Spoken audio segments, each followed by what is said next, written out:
Boa noite, meu nome é Karen Zortea Leite, sou aluna do Polo aqui de Encantado e eu peguei um artigo da revista Agricultura Familiar e Agroecologia e o assunto que eu vou falar hoje é superando a pobreza rural, um assunto muito importante na nossa região.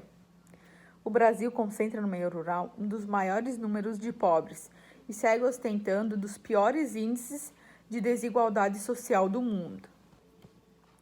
A pobreza não se restringe à dimensão econômica e à privação dos bens materiais, que constituem sua manifestação mais explícita. Ela envolve também uma dimensão política e cultural. Os habitantes da zona rural estão entre os mais empobrecidos do país. Apesar dos índices de pobreza rural estarem diminuindo de forma generalizada, a sua incidência continua sendo o dobro da urbana. A situação de pobreza rural é mais aguda nas regiões do Norte e Nordeste, onde milhões de pessoas vêm denegados seus direitos e uma vida digna. A falta de democratização no acesso a recursos naturais e produtivos pelas pessoas pobres e excluídas se mantém, uma vez que a reforma agrária e as políticas públicas para a agricultura familiar ficam delegadas ao segundo plano.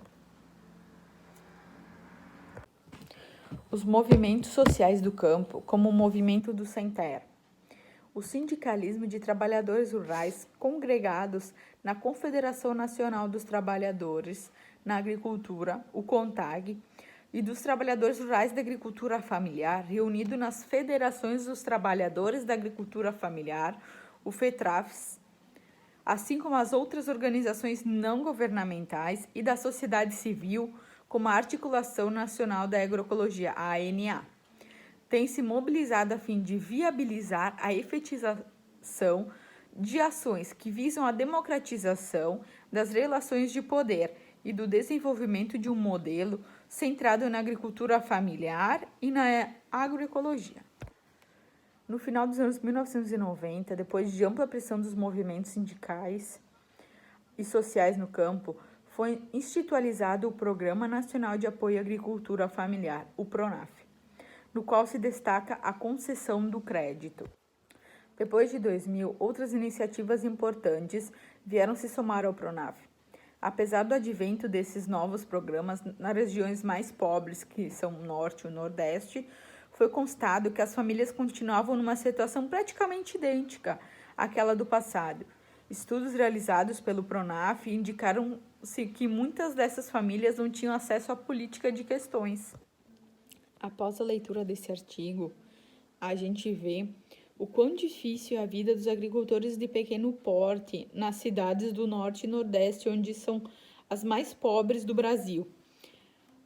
Eles têm muita dificuldade porque os governantes não apoiam agricultores de pequeno porte.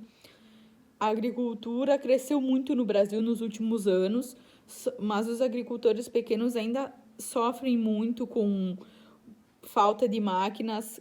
Com certeza usam enxada, eles fazem esforço físico e por isso que eu acho que o Brasil tem que mudar muitas coisas ainda. Eu adorei esse artigo que fala sobre a pobreza no meio rural, acho que é um destaque muito importante que a revista fez e nesse quadro geral que eu falei para vocês, está explicando como a dificuldade que os agricultores pequenos têm de sobreviverem, né?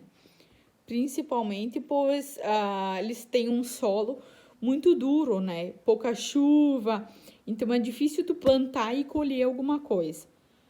Então, muito obrigada e boa noite.